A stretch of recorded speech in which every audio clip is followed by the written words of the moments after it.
নমস্কার বন্ধুরা, শাশুড়ি বৌমার কিচেনে আপনাদেরকে আজকে ঠাকুরঘর থেকে শুরু করলাম।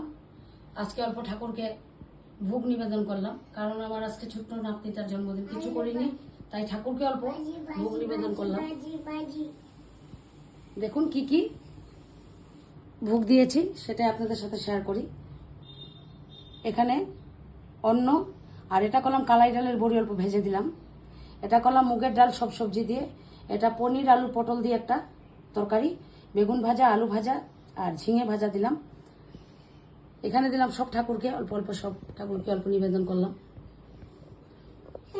যদি ভালো লাগে লাইক করবেন, শেয়ার করবেন। আর আমার চ্যানেল ছোট্ট ঠাকুর ঘরটা আপনাদের সাথে শেয়ার করলাম আজকে।